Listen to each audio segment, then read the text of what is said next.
Good morning, good afternoon, good evening. Welcome once again to the Sunday service. My name is Zeke, and this is Gateway Community Church, where we reach people and transform lives. Glad to have you with us today. So, regardless of what time you're in, it might be a morning time at this point, or you might be around cresting towards the evening or in the afternoon. Regardless of which, regarding time zones and such, you might be here within the Philippines or outside. Once again, welcome home. Find a seat, if you will. Or find a spot where you're comfortable with. In case you're in the kitchen, just find a good area where you can watch. Or if you're in the bedrooms or in your living rooms, go ahead there. And if you have a companion as well, say to the person next to you, "I'm glad that you're here with me," because we are glad that you're here with us here at Gateway. Now, before we begin, though, this is always a good time to give thanks and give praise. Especially it's a Sunday, it's a good way to start the week, and also a good way to start this particular day for our service. Now, how about we take that time to reflect and to also give thanks. So, let's have a moment where it's going to be intimate and silent.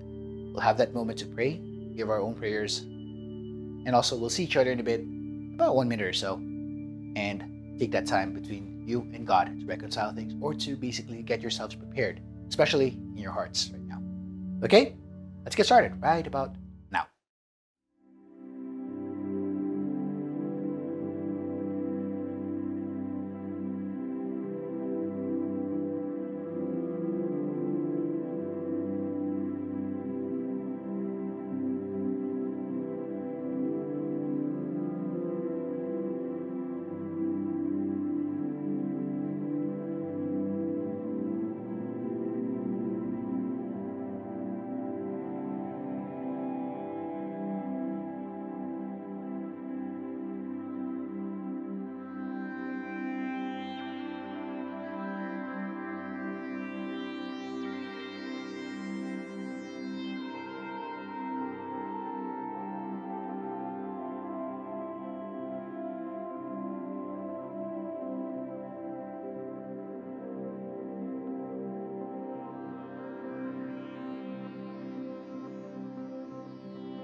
And welcome back. Thank you very much for doing that. Because this time, I can see that everyone's prepared in both heart and soul. Because we're going to celebrate, we're going to worship, and we're also going to basically reflect on what God's going to give us. Now, to get everything started though, before you stand up or join me, or if in case you want to sit down, keep that there. But before we go ahead and get to the worship service, let's first start with a word of prayer, shall we? Father God, we thank you for this day, for this time, for we have gathered together despite us being distant, despite us being in different locations. Right now, as we tune in, as we prepare, may you find this moment to be a moment of wonder and peace, a moment when we would all celebrate because you are in our midst, where you are going to be glorified and you are going to be raised up. So may you abound this moment. May your presence abound in this place and wherever we are gathered right now. Thank you so much. In Christ's name, amen. All right, rise up if you may, or if you're having a hard time rising up, that's okay. Sit down, that's all right. But make sure to get yourselves limbered up, ready to dance, ready to sing, because this time we're going to sing together, we're going to dance together, and I'm going to hand this over to the worship team because they are going to lead us into this service. All right, so let's get it started. Worship team, take it away.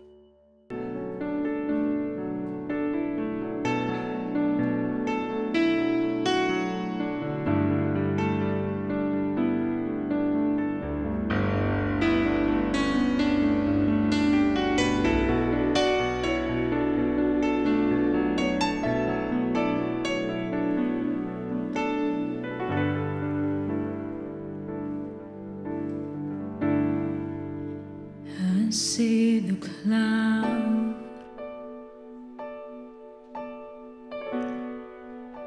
and just step in.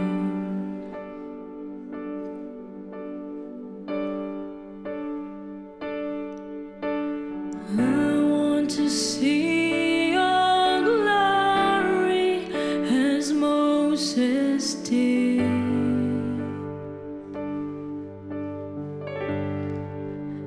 flashes of light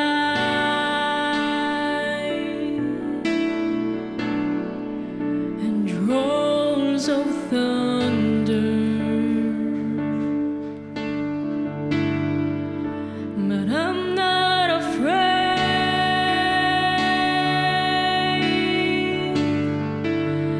I'm not afraid.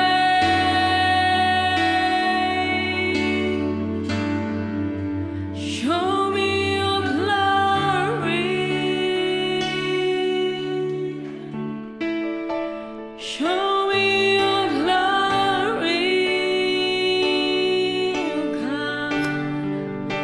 Show me your glory. Show me your glory.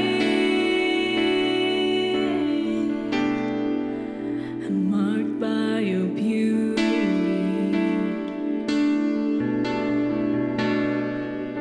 lost in your eyes.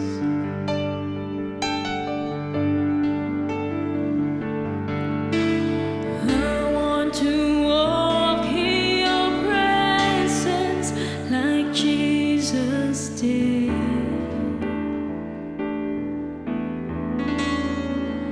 Your glory surrounds me, and I'm overwhelmed,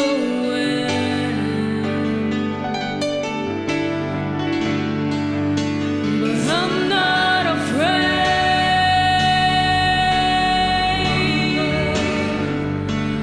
I'm not afraid.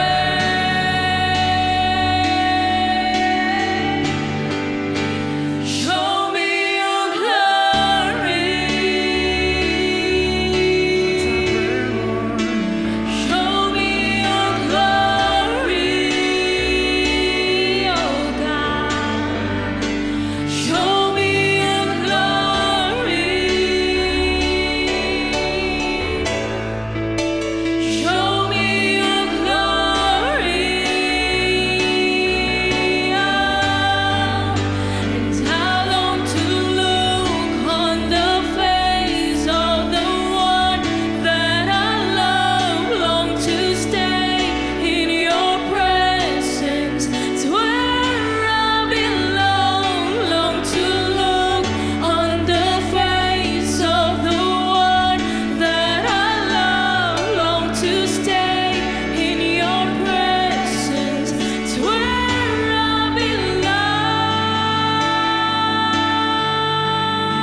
presence is heaven to me.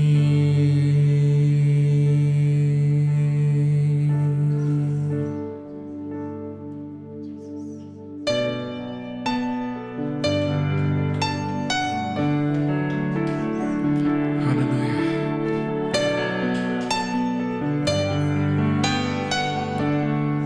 Jesus, we worship you tonight.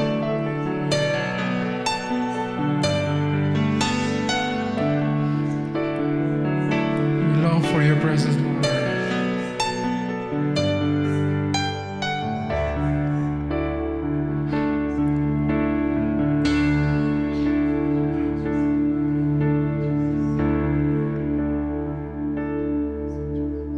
Who's like you, Lord, in all the earth? Muchlessness in beauty, endless worth. For nothing in this world could satisfy. Jesus, you're the cup the won't run dry. Your presence, come on, church, is heaven to me. Lord, listen, your presence is heaven to me.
this. Sing. Jesus, you're the cup. Church, we declare this. Jesus, we declare this. Singing. Jesus, you're the cup. For the last time. Singing. Jesus, you're the cup.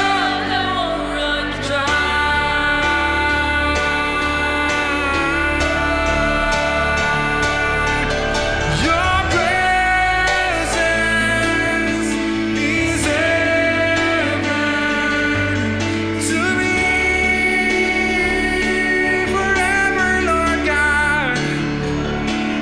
Lord, your presence is heaven to me.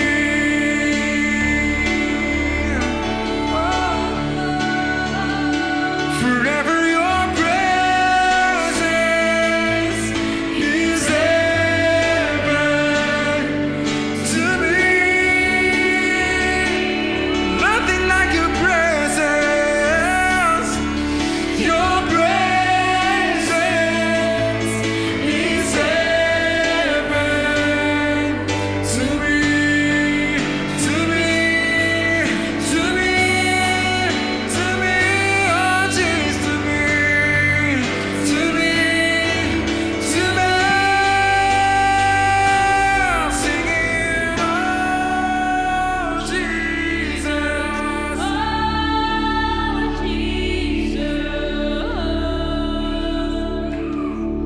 Your presence is heaven to me, oh Jesus, oh Jesus. Your presence is heaven to me, oh Jesus.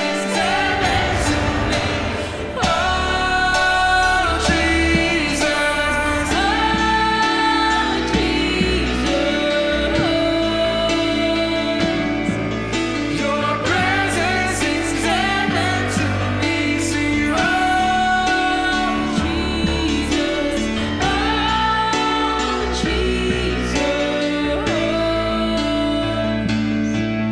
Your presence is heaven to me, sing, oh Jesus, oh Jesus. Your presence is heaven to me, oh Lord Jesus, oh Lord.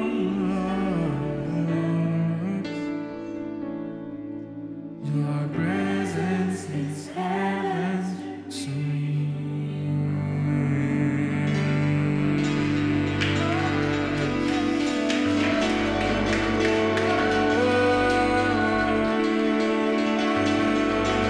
Lord, we worship you. We give you glory. The highest praises that we can do, Lord God. You deserve it. You're worthy to be praised, Lord God. Hallelujah. This time, oh God, we revel in your wonder, oh God. There's nothing in this world can satisfy, Lord. Only you and only you, Lord. Give you praise.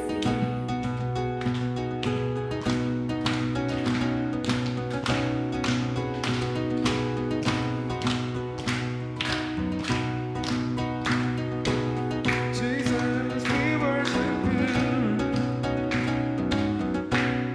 Have you ever seen the wonder in the glimmer of his sight? As the eyes begin to open and the blindness leads to light. As I see the world in love, I see the world in wonder, I see the world in light, bursting in living color. I see the world your way, and I'm walking in the light.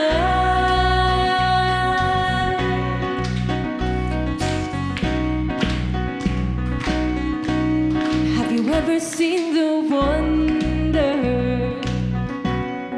the air of second life?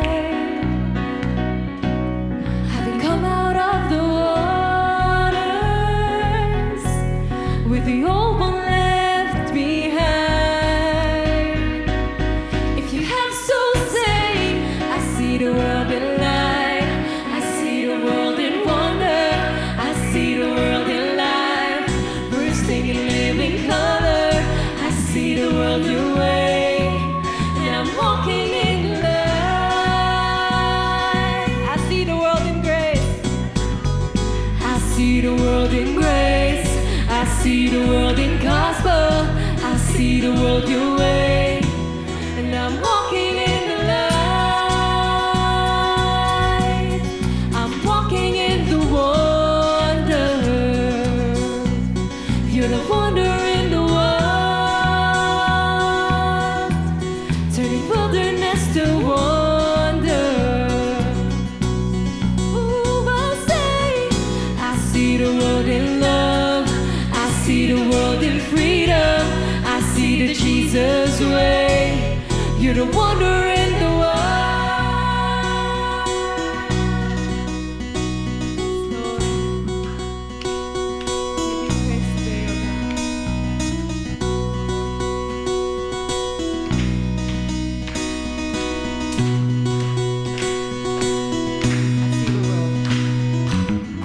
I see the world your way, and I'm not afraid to follow. I see the world your way, and I'm not ashamed to say so. I see the Jesus way, and I'm walking in the light. I see the world. I see the world in light. I see the world in wonder. I see the world in life, bursting in living color. I see the world your way, and I'm walking in the light. Ooh, I'll say, I see the world in grace. I see the world in gospel. I see the world your way, and I'm walking in the light. I'm walking in the wonder. You're the wonder in the world, turning wilderness to wonder. Oh, I'll say, I see the world in love. I see the world in freedom. I see the Jesus way. You're the wonder in the world, turning wilderness to wonder. You're the wonder in the world, turning wilderness to wonder.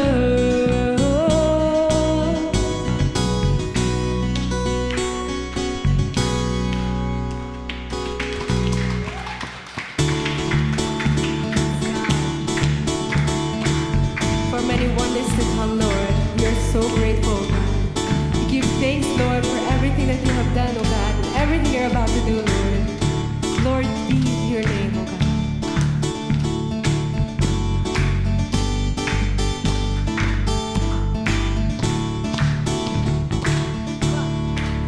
This is the day that you have made. Whatever comes, I won't complain. For all my hope is in your name, and now your joy awaits my praise.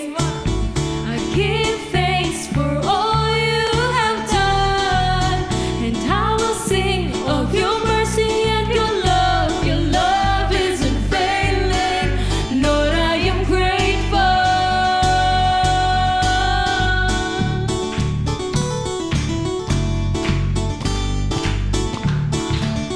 When I was down,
Thank you, worship team.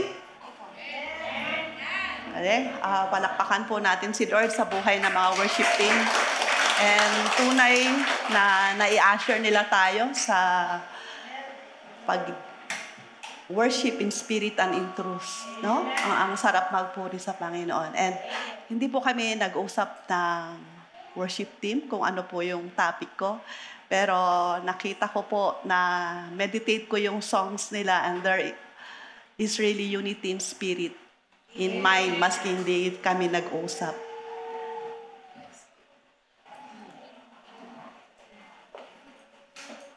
So, let us pray.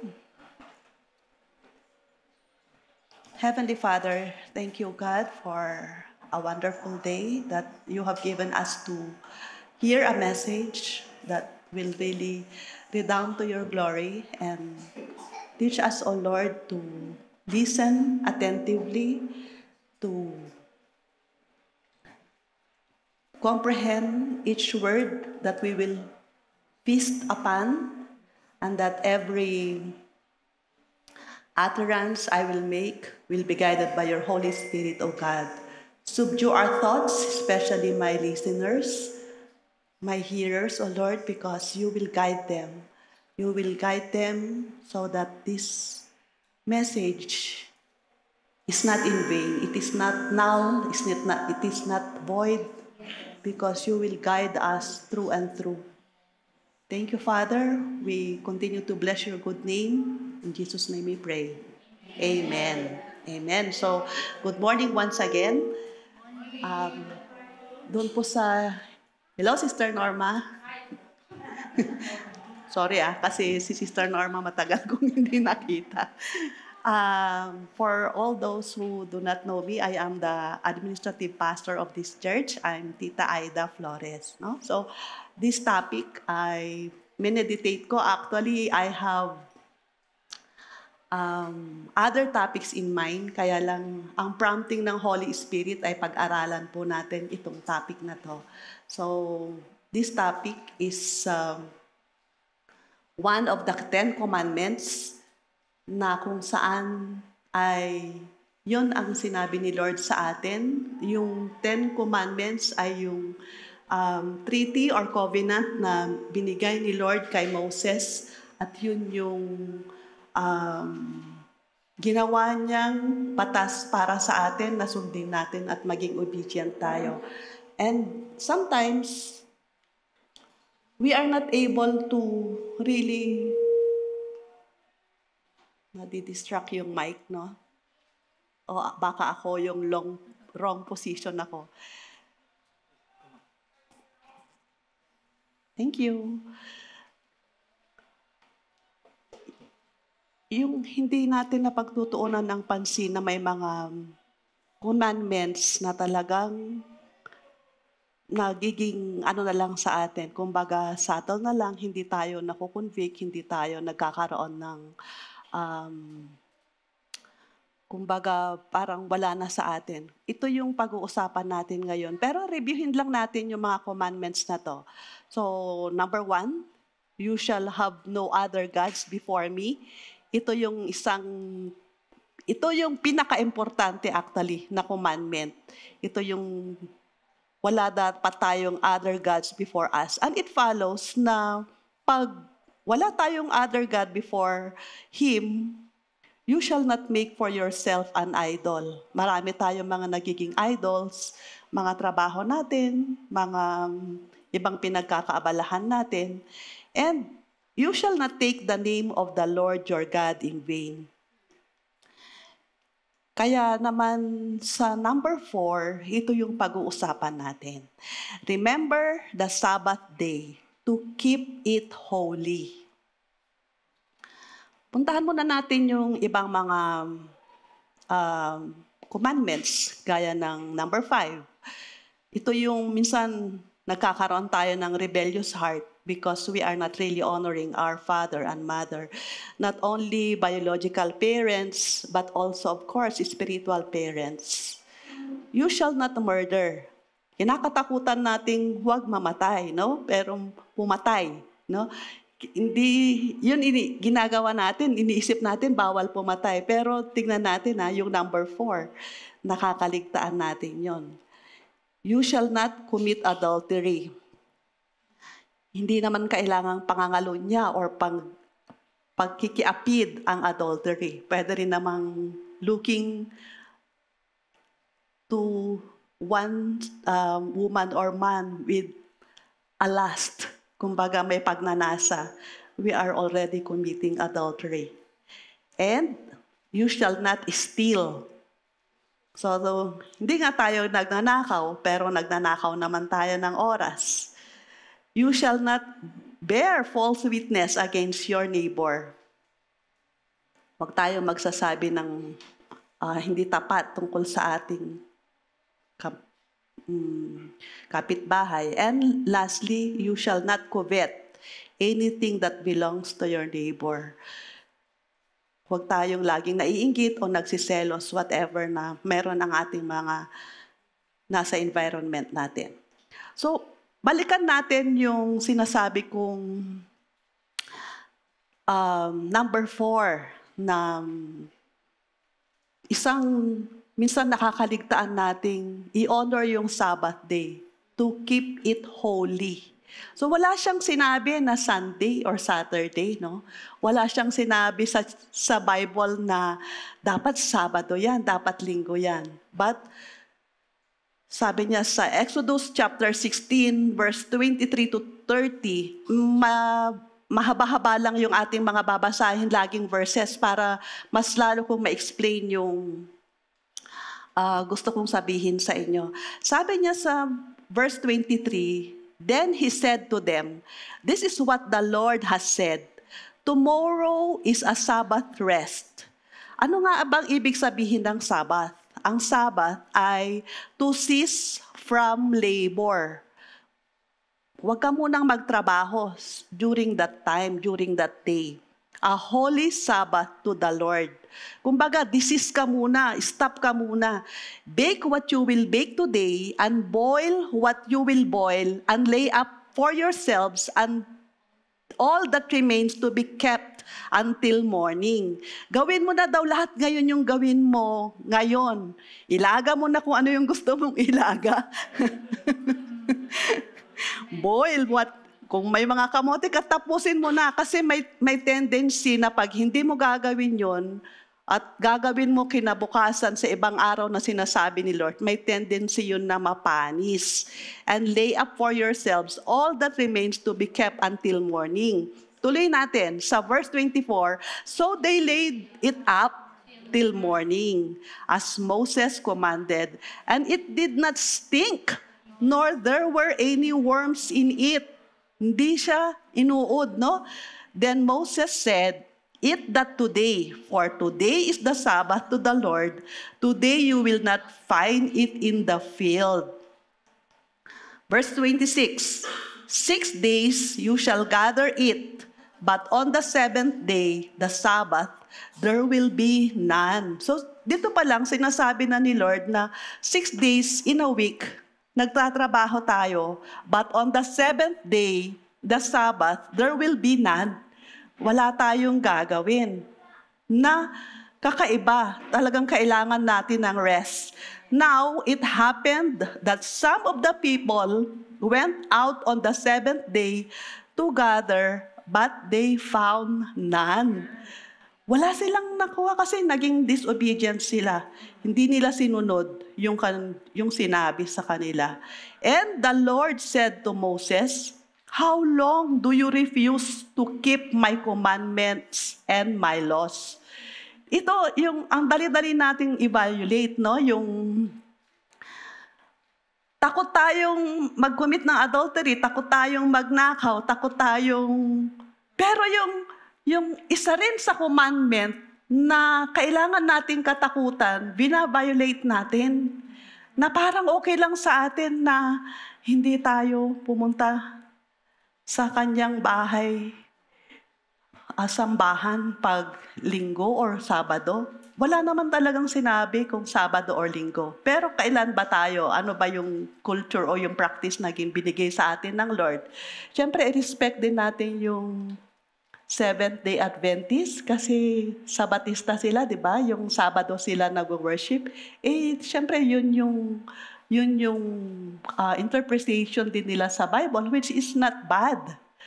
Kasi Sabado sila nag-worship. And wala siyang sinabi na bawal yon. Ang importante, sundin mo rin yung sinasabi dun sa batas, which is really a law. Pero minsan parang okay lang sa atin na hindi tayo mag-church. Dalawa lang ang kailangan nating tandaan. Bakit hindi tayo pupunta sa linggo or sa araw ng kanyang holy day? Anong dalawa ngayon?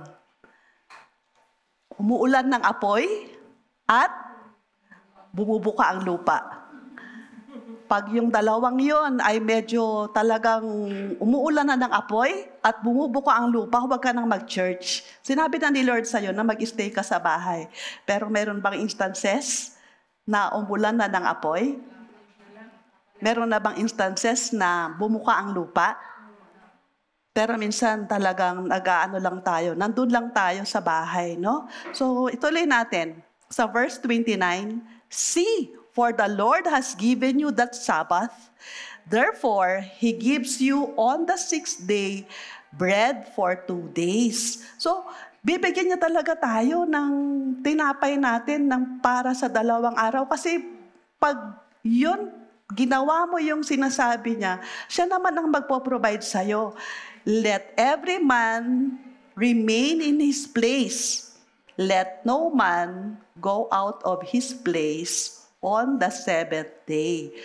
So yun yung sinabi niya. Although, syempre, dahil make it holy, kailangan mo rin talagang lumabas, pumunta. Mamaya may mga scriptures tayong babasahin.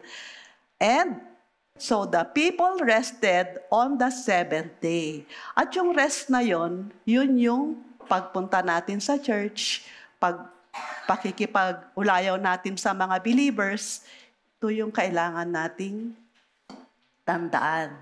So, sa ating topic, mayroon tayong paglilimian. Kailangan nating maintindihan lalo yung ano ba yung Sabat, ano ba yung kailangan nating intindihin. It is a commandment. Because it is a commandment, it must be really obeyed, it must really be followed, it must not be violated. Pero ang nangyayari, talagang okay lang na nababiolate natin yung isang commandment. Yung ibang commandments, nakakalimutan natin, pinapabayaan na natin. Sinusunod natin, pero itong commandment na to, kung babasahin nyo yung sa Exodus, talagang ang haba-haba. Pero kailangan natin siyang gawin, no? Kasi talagang i-explain dahil maraming argument with regards to Sabbath. Nauna pa man din before Exodus 20, nabanggit na sa Exodus 16, yung binasa ko kanina. Kaya ito po sa Exodus, dito na talaga yung sa 10 Commandments. Dito sa Exodus chapter 20, makikita lahat yung 10 Commandments at hinango ko lang dito. Sabi niya, remember the Sabbath day to keep it holy. Anong ibig sabihin ng holy? To be set apart for His glory. Yung talagang siya lang yung focus mo sa araw na yon. And marami tayong ginagawa during these times na medyo nagpapa-excuse tayo. Pero napakaliwanag naman, to keep it holy. Paano kung namasyal ka? Paano kung, for example, hindi naman maiwasan? Kaya ko, no? Dumating din yung mga kapatid ko and I was absent. I was absent from this church for going to a celebration, Sunday celebration. Kailangan mo rin gumawa ng paraan na nakapag-devotions ka ng husto para ma-replace din yung holiness na yon, na hindi lang talaga puro pamamasyal ang gagawin mo. And kailangan mo talagang either mag-midnight prayer, early devotion, para yung instance na hindi ka nga nakapag-church ay at least mapalitan. 6 days you shall labor and do all your work. 6 days, 6 days. But the seventh day is the Sabbath of the Lord your God.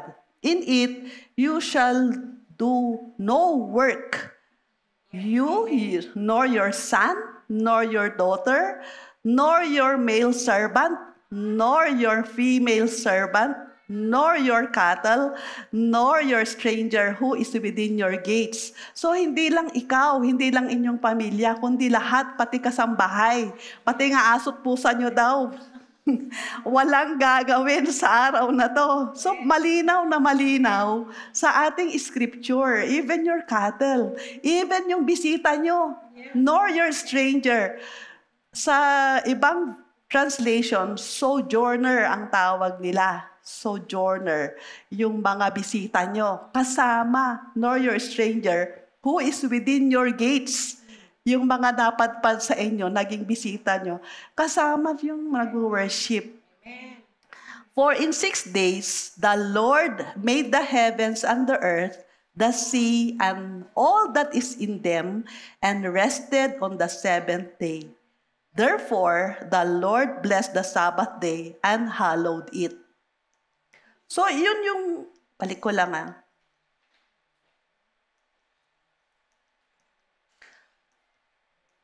Minsan, yun nakakalimutan natin na ang araw na linggo ay talagang para sa Kanya. Dapat excited na tayo. Magising na tayo ng maaga, pero anong nangyayari? Mas loon pa tayo talagang, Sunday ngayon kailangan ko nga magpahinga Pagod nga ako ng 6 na araw Pero yun yung lagi nating parang mas lalo nating gina-justify yung mga tiredness natin the whole week. Pero bakit, yun nga, napakalinaw na kailangan mo talagang ibigay yung 7th day mo kay Lord. Dahil it is a witness. You are a witness.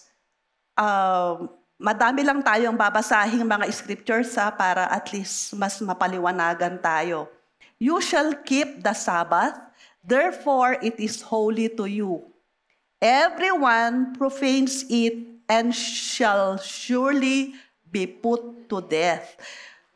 For whoever does any work on it, that person shall be cut off among his people. Actually, doon sa Old Testament, they shall be put to death. Pero dito naman sa New Testament, sinabi naman ni Lord Jesus na hindi ka naman mapuput to death, pero ikakamatay mo yon. Ikakamatay mo na hindi yung parang pupunta ka sa hell, mamamatay ka, hindi yon ang ibig sabihin. You shall be put to death kasi pwedeng ikamatay mo yung talagang sobrang pagkakatrabaho. Meron akong nabasa na isang Japanese IT, talagang masyado niyang binigay yung kanyang oras sa pagtatrabaho. And work.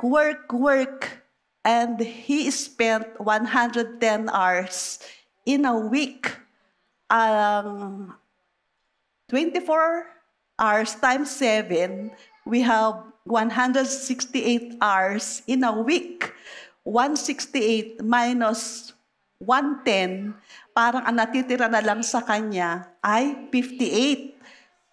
58, i-divide mo yan by 7, mga 8 hours a day lang. So talagang sobrang pagkita ng pera, trabaho, yumaman siya. Pero in the end, nagkaroon din siya, na-stroke siya. And he was 34. 34 years old lang siya. So, Mr. Hiroshi died at 34. Kung titignan mo yung sa atin, no? Pinagdaanan ko din yun Kaya lang, mamaya ikukwento ko kung ano ba yung pinagdaanan ko din. At least, ginising ako ni Lord. No? Amen. Kasi, whoever does any work on it, that person shall be cut off among his people. Actually, in the New Testament, sa Old Testament in the New Testament, nag-isolate ka na. Kasi ano ba ang effect niyan pag sobra-sobrang trabaho ka na? nagkakaroon ka na ng depression, nagkakaroon ka na ng laging magagalitin ka na, hindi ka nakakakain, or kung minsan nakakakain ka nga pero hindi ka nakakatulog. So, na-isolate ka na. And anong sabi pa niya sa verse 15? Work shall be done for 6 days, but the 7th is the Sabbath of rest, holy to the Lord. Whoever does any work on the Sabbath day, he shall surely be put to death. Actually, inulit niya rin yan. The same 14 and 15, inulit niya ulit. Kaya tayo, limiin natin mabuti yung Sabbath kasi pwede natin talagang ikamatay. Therefore, the children of Israel shall Sabbath to observe the Sabbath throughout their generations as a perpetual covenant. Perpetual. Kaya ko binigyan ng pula. Ano ba yung perpetual? Walang katapusan. On and on through the generations. Tuloy-tuloy lang yon. So, hindi lang, kunwari, nag-observe ka ng Sabbath ngayon, hindi. At saka ito na yung witness ni Lord sa atin. Ito na yung sign na kailangan nating pag-isipan kasi nakipag-covenant din si Lord sa atin na sa pag-honor natin ng Sabbath, it must really be continuous, perpetual yon. Kaya tunay na marami siyang beses, alam nyo sa Bible, kung maghahanap kayo ng word na Sabbath, ang dami-dami. Pero nakakaligtaan natin na nabibigyan ng pansin. It is a sign between me and the children of Israel forever. Forever. Yung sign na yon na pagkakaroon natin ng covenant with the Lord regarding Sabbath, forever na yon. And for in 6 days, the Lord made the heavens and the earth, and on the 7th day He rested and was refreshed. Despite na napagod na si Lord, na ginawa na niya yung heavens and earth for 6 days, na-refresh pa rin siya. Kasi He rested and was refreshed.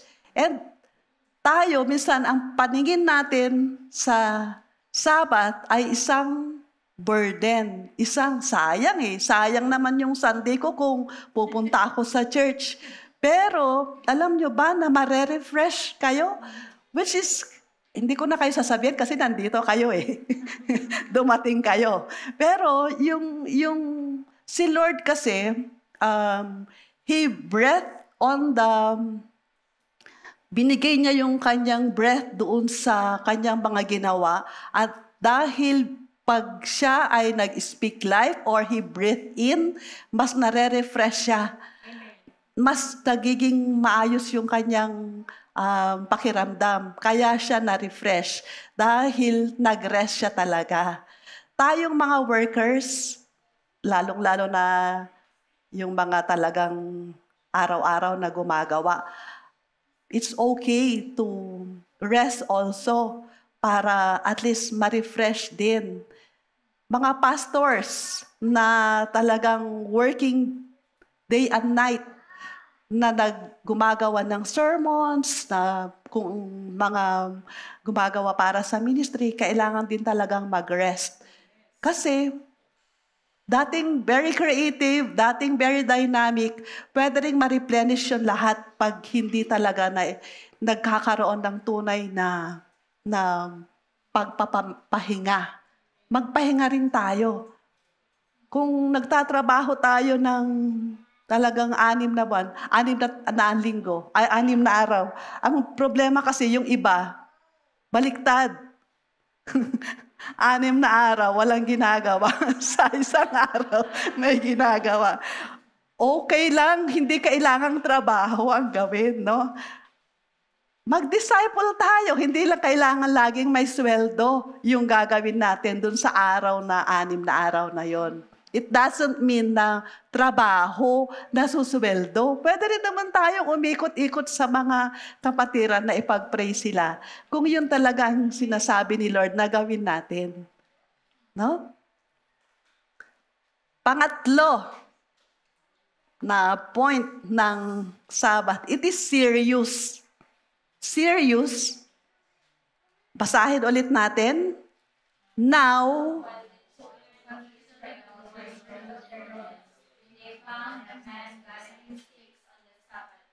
so yung taong to ay kumukuha ng panggatong, no? And those who found him, gathering sticks, brought him to Moses and Aaron and to all the congregation. So nakita nila nag-gather siya ng stick on a Sabbath. So kaya nga nakita na nila na bawal, no? So dinala nila itong taong to na dinala nila kay Moses and Aaron, sinumbong nila. They put him under guard because it had not been explained what should be done unto him. Hindi naman pa kasi talaga nila alam, wala pa silang batas, kung ano ang gagawin nila dun sa nangahoy nung araw ng Sabat. Pero may gagawin sila, kaya lang hindi pa nila napagdiskusyonan kung paano nila, anong punishment ang gagawin nila sa taong to. Then the Lord said to Moses, si Lord na ang nagsabi kay Moses, basahin nating mabuti. Then the Lord said to Moses, the man must put to death, all the congregation shall stone him with the stones outside the camp. So si Lord na to, ang nagsabi kay Moses, na ilagay siya iput siya into stones, batuhin siya talaga. So, as the Lord commanded Moses, all the congregation brought him outside the camp and stoned him with stones, and he died.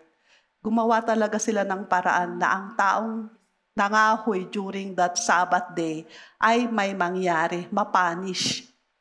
That was in the Old Testament. Sa New Testament, yes, sabi ni Lord Jesus,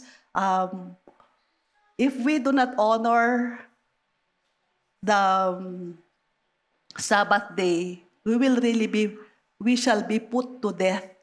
Hindi naman tayo pagbabatuhin ng ating mga kasama dito sa kongregasyon. Oy, ikaw, hindi ka nag-church, babatuhin ka namin. Actually, mamamatay ka ng kusa.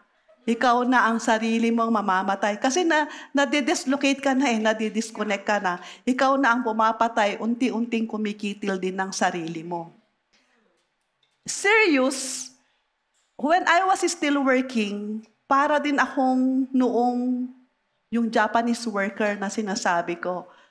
Pumapasok kami before 8 in the morning, umuwi kami ng 11 in the evening, papasok ulit ng 8. Alam nyo, before I retired, ang gamot ko, 11 na klase. Yun ang iniintake ko. Kasi serious, magiging long-term yung damage pag hindi mo finalo talaga ang Sabbath. And it was, kala mo lang okay ang ginagawa mo. Serious yun in the sense na minsan nagtatrust ka sa sarili mo, akala mo okay ka pa, pero sino dapat yung sisihin? Di ba tayo din? Kasi tinanggap natin. Kasi ang dami-dami nilang pinapagawa sa opisina eh. Di ba kasalanan ko? Kasi tinanggap ko naman. Pero mabuti na lang natauhan na ako. At least ngayon, 2 na lang ang gamot ko. Meron pa rin, syempre, kasi tumatanda naman na ako. May maintenance na, pero hindi na 11. Hindi na gaya ng dati. Nagkaroon na ako na mild stroke ako, nag-focal seizure ako, hypertension, mataas ang sugar ko. Lahat yun. Kasi that is the effect of not following the Sabbath. Kaya we are blessed. Lalo na kung talagang titignan natin na ang sinasabi ni Lord ay pagtuunan natin ng pansin. It is a commandment. Huwag natin kakalimutan na commandment yun. Pero Christians violate it. And we are not exempt. Isang instance pa na I violated it. When I was a very new Christian, nag-masterals ako. Nag-enroll ako ng masters ng public administration. And then, Sabado yon. Kailangan, kasi scholar ako ng bangko, so kailangan kong gawin din yun. And then same time, noon kasi bawal, hindi ka mapopromote pag wala kang masteral. So nag-enroll ako ng masters. Sabado ang klase. Sunday, hindi ako nag-church. Ano ang ginagawa ko? Namamalengke ako for the week. Pinapalengke ko yung ulam namin, prepare ko yung ulam namin for the week kasi yun talaga ang gawain siyempre ng nanay na career woman. And then, anong resulta nun? May consequence yun. 33 units lang ang natapos ko. 3 units na lang para mag-graduate ako. 36 units para talagang ma-fulfill ko yung masteral ko. Hindi ako graduate. Yun yung consequence. Sayang kasi binigay ko yung oras ko sa pamamalengke, sinet aside ko yung church. Inuna ko yung masteral. Pero anong resulta? Hindi ako graduate. 33 units na lang. 3 units na lang para gagraduate ako. And what happened? Dahil hindi ko natapos yung scholarship ko, nirefund ko pa. Kasi, consequence yun eh. Binalik ko yun. Nung nag-retire ako, binalik ko yun. So, it is really serious. Kung hindi mo titignan, sa ngayon, blessed ka pa. Okay ka pa. Kasi hindi mo pa nararamdaman eh. Pero sa edad kong to, nakita ko na yung mga mali ko. Na kailangan nating makita na in the end, sa ngayon, hindi mo pa nararamdaman yan. And pray na pag mayroon kayong trabaho, pray na, of course, I'm not singling any job which fall on a Sunday, no? Pero let's pray. Pray na natin mabuti na hindi yon. And nung nandun tayo sa kabila, of course, nakakapag-church pa ako. Nung nandun pa tayo sa Ligarda, nakakapag-church pa ako ng umaga. Pero bumababa rin ako ng La Union. And during my travel from Baguio to La Union, at pag dumarating ako doon, talagang I really consecrate a lot. Kasi minsan parang nakakalungkot din, so kailangan mo talagang mag-consecrate. Pag doon na ako sa boarding house, talagang I am really praying na makita ko na, Lord, yung destiny na binibigay mo sa akin. Kasi nakakapagod na yung trabahong sobra-sobra. And it is really good thing na tunay na si Lord na ang nangungusap. Mangungusap siya sa atin eh. Kaya lang, maski nangungusap siya sa atin, minsan ayaw nating pakinggan. Sarado yung utak. Mag-retire ka na. Pero, Lord, may mga anak pa akong nag-aaral, wala akong trabaho, ang dami nating dahilan. Kaya lang, at least, pag talagang si Lord na ang Lord mo, kaya ang Sabbath is really a Sabbath if the Lord Jesus, the Lord of Sabbath, is your Lord. Kasi tunay na siya na ang mag-guide sa'yo para mapunta ka na sa destiny na yon. And we must be overcomer. Pag hindi natin titignan, pwede rin tayong matulad sa mga nangyari sa Old Testament. No? It is a blessing, and this is my last point. No, it is a blessing. Kasi doon sa sinasabi sa atin ni Lord, ang Sabbath is not a burden. Kumbaga, Sunday na naman, church na naman. Parang burden yun. It is a blessing yung Sabbath kasi it is that time na talagang ulit-ulit. Kung tutignan natin, no, lahat din ng mga verses, parang it is just reiterating something, ulit lang ng ulit. Sabi niya sa Mark chapter 2, verse 23 to 28, medyo mahaba-haba ito. Now it happened that he went through the grain fields on the Sabbath, and as they went, his disciples began to pluck the heads of grain. And the Pharisees said to him, "Look, why do they do what is not lawful on the Sabbath?" But he said to them, si Jesus to, have you never read what David did when he was in need and hungry? he and those with him, and how he went into the house of God in the days of Abiathar, the high priest, and ate the showbread, which is not lawful to eat except for the priests, and also gave some to those who were with him. And he said to them, the Sabbath was made for man, and not man for the Sabbath. Yung Sabbath, ginawa para sa tao. Hindi ang tao ginawa para sa Sabbath. No? So ang tayo, parang binabaliwala natin yung Sabbath, pero ginawa ito para sa tao, para at least mas lalo tayong magkaroon ng kapahingahan.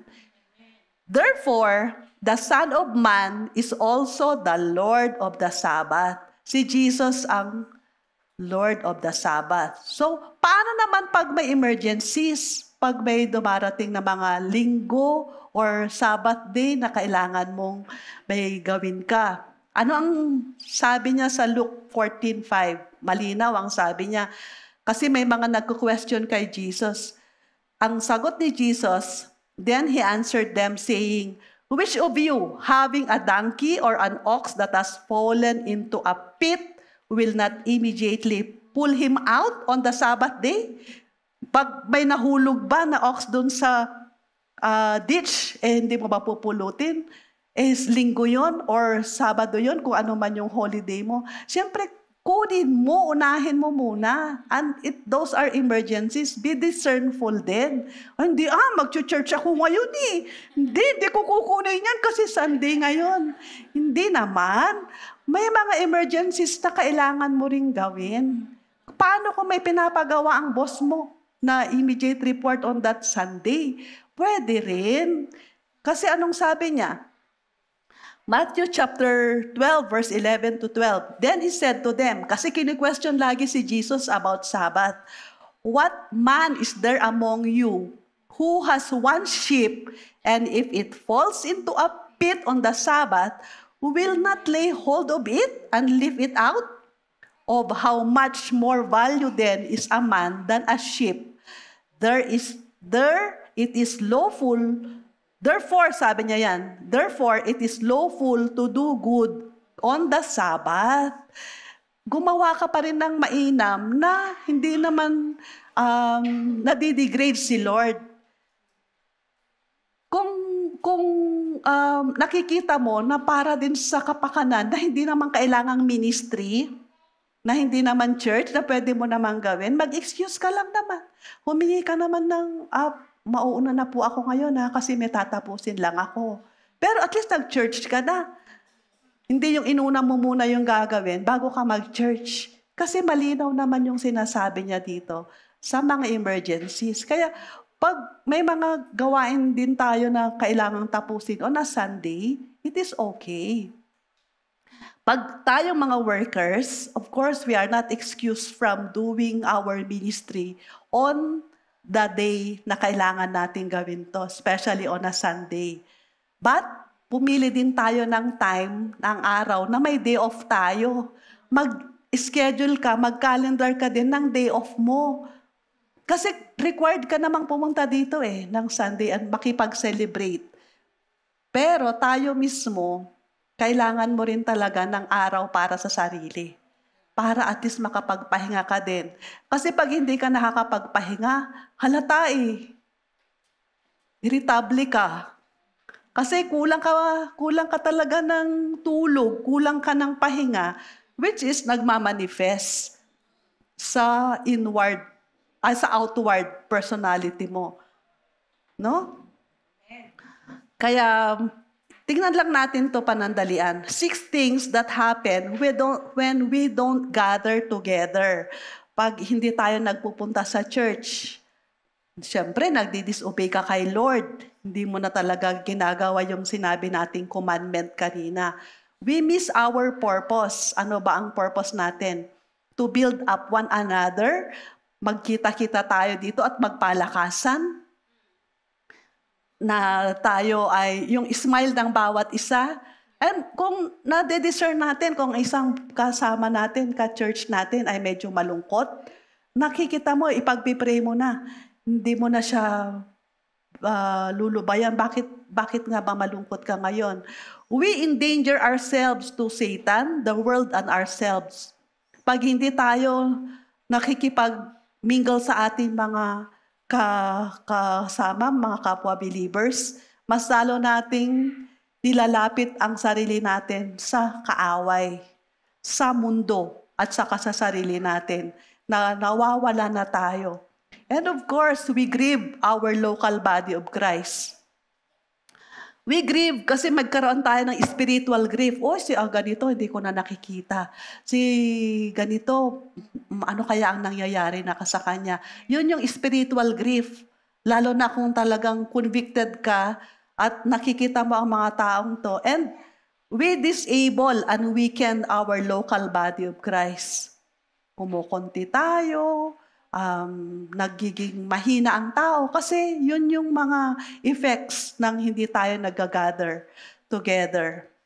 And lastly, we isolate ourselves relationally, emotionally, physically, mentally, and spiritually. Kumbaga, nadi-disintegrate or nadi-disconnect tayo kaya nagiging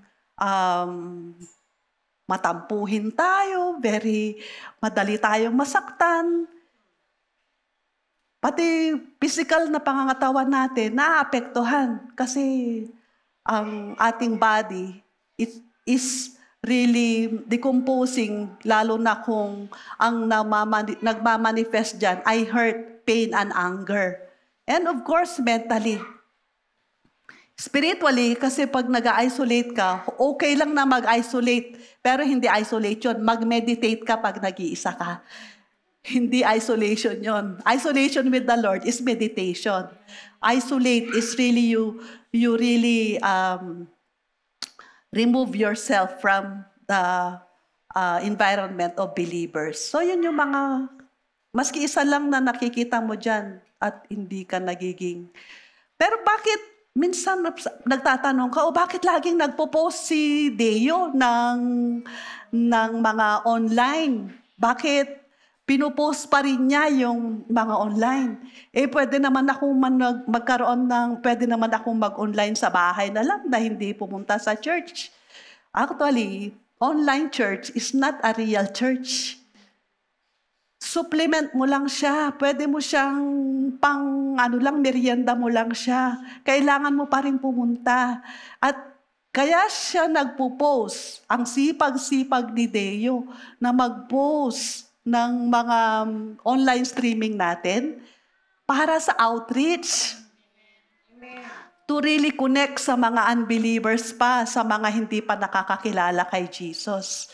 Hindi yun para sa atin. Akala nyo parang, manunood na lang ako ng online, hindi na ako pupunta. Hindi yun. Hindi kayo. Kaya kayo binibigyan ng ganun para ipasa nyo, i-forward sa buong mundo. Hindi lang sa Luzon, Visayas, Mindanao. Maski sa ang lupalop ng mundo, may dapat for purposes of evangelism. Lalo na kung talagang may gusto kayong hatakin sa Panginoon at wala kayong parang message na gusto. Ito pakinggan mo muna. Saka usap tayo para ring investment insurance, no? Ganon din. Pakinggan mo muna tapos kita tayo. Evangelism yun. You are really introducing the Lord Jesus Christ na. Encouragement na rin, mamili ka dun sa mga preaching ni Pastor Sol.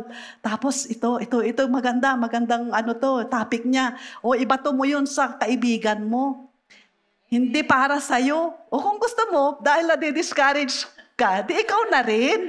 Ikaw na rin yung makinig dun sa preaching. Baka naman, hindi nyo naman pinapakinggan. Pakinggan muna natin yung mga preaching natin locally. And then, yung ibang podcast din, magbukas kayo.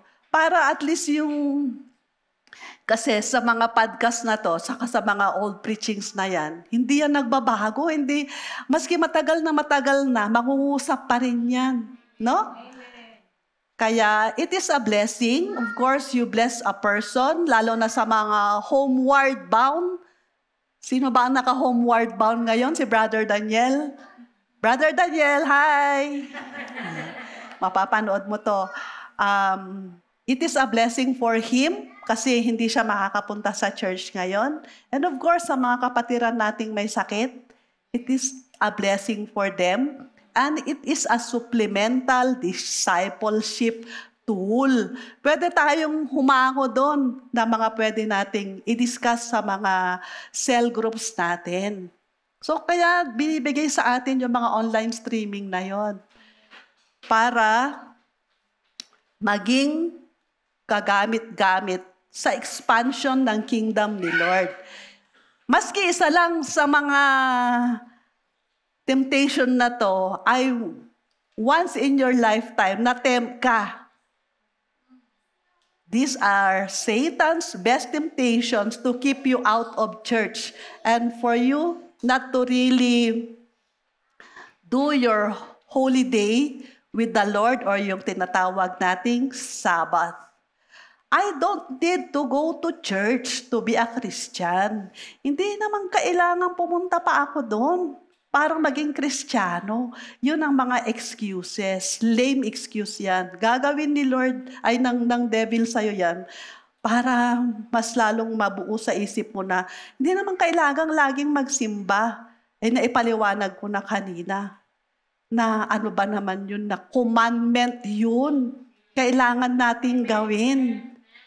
The church is not a building. The people are the church. So, hindi daw kailangan pumunta doon kasi ako naman yung church, so hindi ko na kailangan pumunta. These are the deceptions, no? I'm safer at home. Oh, pag pumunta ako doon, baka masagasaan pa ako. Baka masagasaan ako ng pison, di mamatay pa ako.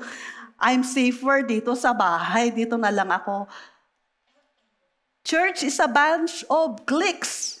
Yung mga ginagawa naman nila, mga ano lang, mga pa-epek-epek lang, hindi naman talaga. No. Wala pong gathering na gino-glorify si Lord na void. Lahat yun na ma-magnify si Lord, na kasama natin si Lord sa mga ginagawa natin. The church is a bunch of, naulit yun, is a bunch of hypocrites. Mga hypocrite daw ang mga nasa church. Hindi. Kasi dito, mas lalo tayo nakakapagyakapan. Mas lalo tayo nakakapag-pray. Pag mag-isa mo sa online, sinong ka-pray mo doon? Sinong kayakap mo doon? Mas maganda kung makihalubilo ka dahil doon naman napi-fed tayo. So the church does not meet my needs. I'm not getting fed. Oh? Minsan, tayo lang ang nag-iisip nun. Hindi kasi tayo gumagawa ng paraan para ma-fed tayo. Kung nag-devotions ka at nagbasa ka ng scriptures mo, imposibleng hindi ka ma-fed. Amen. Mayroon at mayroon yon, especially if you ask the Holy Spirit to guide you. Tayo lang ang gumagawa ng mga maling kaisipan para hindi tayo pumunta sa church. And there are better sermons online. Oh, mas madami namang magagaling na pastors doon sa online. Hindi ako mag-church ngayon kasi hindi si Pastor Sol ang magpipreach. Grabe naman yun. Kaya kumukonti tayo, tapos pagbalik ni Pastor Sol next week, kumpleto, madami na naman tayo. Huwag tayo mamimili ng pastor. Kasi lahat yun may dalang galing kay Lord. Kaya sino man yung mapunta sa harap, na-magnify pa rin si Lord. Si Lord naman ang nagbigay ng mensahe. No? So, huwag tayo namimili ng pastor. At saka huwag tayong, yun yung nag-church hopping tayo. May tendency na, hindi ko type yung pastor dyan. Lipat na lang ako. Pag ganon, pag nag-church hopping tayo, wala tayong covering. Walang nagpipray para sa atin. Kaya, iwasan natin yung mga temptations na yon, no? There is no perfect church. Ano bang sabi niya sa Hebrews 10, verse 24 to 25? And let us consider one another in order to stir up love and good works, not forsaking the assembling of ourselves together, as is the manner of some, but exhorting one another, and so much the more as you see the day approaching. Balik ako doon. Actually, yung verse na yun yung kailangang natin. Yun yung sinasabi ni Lord na huwag nating pabayaan yung pakikipagsalamuha sa mga kapwa believers. Dahil yun yung nakakapag-build up sa atin, one another. And ito yung minsan nakakaligtaan natin na parang nasiset aside natin yon kasi kaya, pero sa totoo lang, dapat dito tayo humugot during Sunday. Dahil papasok ka na naman sa magulong buhay bukas. Amen. Lalong-lalo na sa mga nagtatrabaho, sa mga connected sa mga organizations, makikita mo na naman yung mga paperworks, yung boss mo, yung client, ang dami na naman. Kailangan mong humugot ng kalakasan para mas lalo mong magkaroon ng strength, maging creative ka ulit. So ano ang challenge sa bawat isa sa atin? Challenge nasa Hebrews chapter 4, verse 9, 10, 11. Chapter 4, verse 9, 10, 11. So there remains a Sabbath rest for the people of God. May Sabbath rest na sinasabi sa atin. Paulit-ulit na lang, no? Maski sa ang gulo ng verses. Kasi yun lang ang sinasabi niya. For the one who has entered his rest has himself also rested from his works as God did from his. Therefore, let us be diligent to enter that rest so that no one will fall through following the same example of disobedience. Yung mga kwento ko kanina, totoo yun na nangyari sa buhay ko. Na sa pagiging disobedient ko, nagkaroon din ako ng sakit, na tuloy-tuloy na nung nasa bangko pa ako, sinasabi na ni Lord sa akin na mag-retire ka na kasi, pero may takot. Kasi natatakot ka na mawalan ng sweldo, natatakot ka na mawalan ng trabaho, nag-aaral pa yung mga anak mo. Takot yun. Pero may sinasabi si Lord I will provide. Huwag kang matakot.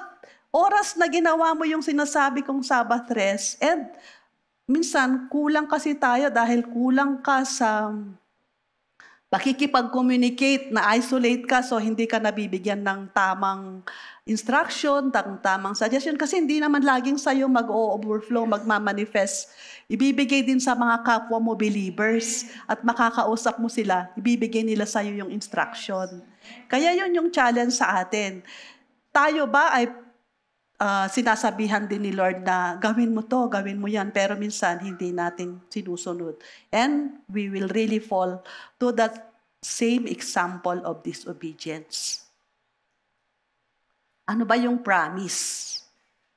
Ito yung promise, nasa Isaiah 58, verse 13 to 14. If you turn away your foot from the Sabbath, talagang ifa-follow mo na yung Sabbath. Turn away your foot from doing your pleasure on my holy day and call the Sabbath a delight, the holy day of the Lord honorable, and shall honor him, not doing your own ways, nor finding your own pleasure, nor speaking your own words.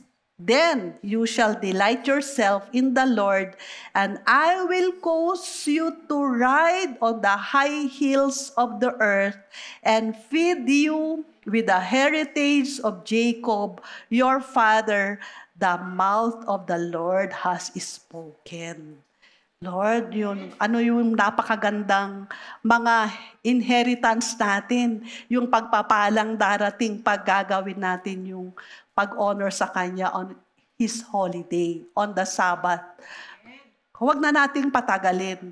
Kung ngayon pa lang ay may sinasabi na si Lord sa atin, ni Lord sa atin, pag nag-disobey tayo, long-term yung damage nun. Mahirap tang gamutin.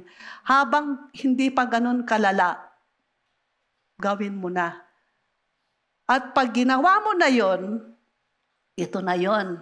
Yung heritage na binigay kay Jacob ng ating Panginoon ay mapupunta rin sa atin. At ano ba yung mga heritage na yun? Madami yun, madami. Yung mga manang to na holistic na yon, protection sa kalakasan natin, spiritual, financial, emotional, lahat na yun, papasok na yon. Kaya pag linggo, labanan natin yung whatever temptations ng enemy. At in my conclusion, the only reason why we don't do the Sabbath 52 days in a year is because we don't trust God. Hindi tayo talaga nagtatrust. Kumbaga, kinakaya natin yung bawat mga gagawin ko na muna yung assignment ko kasi mauunahin ko muna yon. Sa totoo lang, pag uunahin mo si Lord, tutulungan ka naman niya sa assignment mo eh. Tutulungan ka niya sa gawaing bahay. Ang dami ko pang tupiin. I salute Sister Norma. Ilang araw din siya sa hospital, pero nandito siya ngayon. Iniwan niya yung asawa niya sa bahay. Palakpakan naman natin si Sister Norma. Kasi napagod yan talaga nagbantay kay Brother Daniel. Pero sa dami ng labahin niya, sa dami ng gulong buhay, gulong gawain sa bahay, pero nandito siya. Hindi ko sinabi yung topic ko pero na-discern niya. Kasi unahin natin si Lord. And then, everything shall be replenished at magagawa natin ng husto yung mga gawain sa bahay. Pag uwi natin, mas magiging okay tayo. Learn to say the anointed no. Ano yung anointed no? The anointed no is the disapproval by the Lord to the tactics of the enemy. Anointed no, dapat ipaglaban mo ang Panginoon mo. Dapat sabihin mo na, hindi ako mag-church ngayon, hindi ako pupunta ngayon dun sa ini-invite ng kaibigan ko kasi mag-church ako ngayon eh. Anointed no yon kasi si Lord ang nag-declare nun at si Lord ang nagbigay sa'yo ng isang kataga na no because it was disapproved by the Lord na or baliktarin natin. Anointed no is the approval of the Lord for you to say no. For you to disagree to the tactics of the enemy. No? So, that ends our topic for the day. Let us pray. Heavenly Father, thank you, O God, sa mga instructions nyo sa amin, sa mga pangaral nyo sa amin. Father, teach us, Lord, to really honor you, especially on your Sabbath day. Lord, forgive us for there were times na dumating din po kami sa mga puntong hindi kami nag-honor during those days, during those months, years. Pero Lord, hinangon niyo po kami.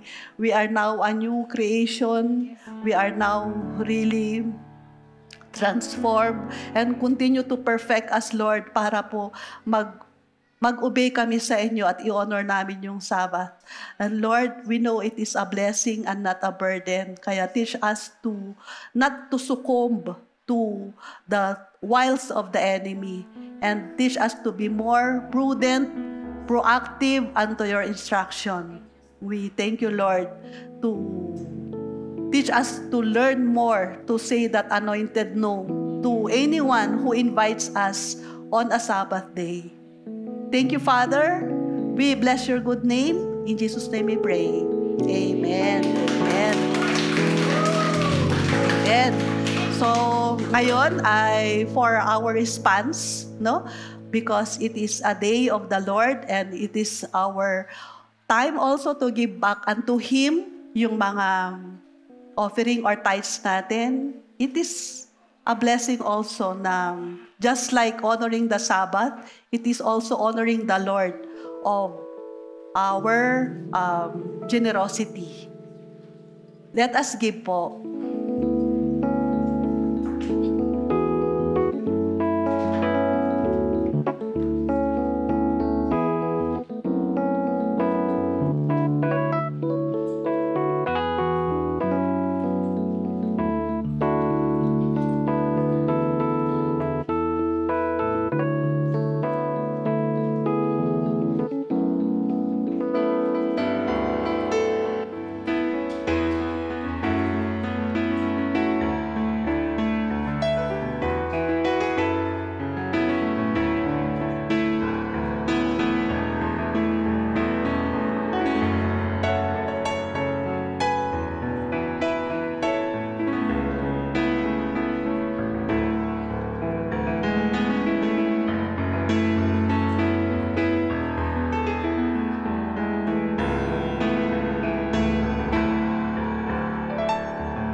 Okay, let us stand.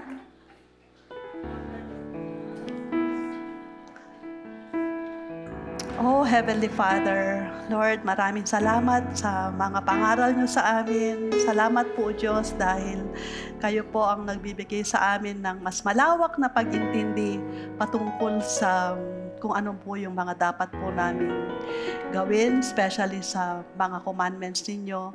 And thank you, Father, dahil sa inyong mga banal na aklat, sa inyong scriptures, kami po ay natututo.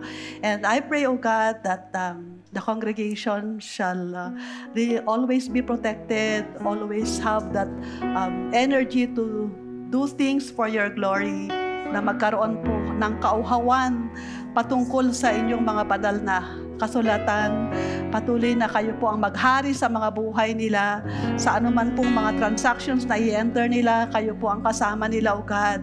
And patuloy na kayo po ang mag-guide sa mga direksyon.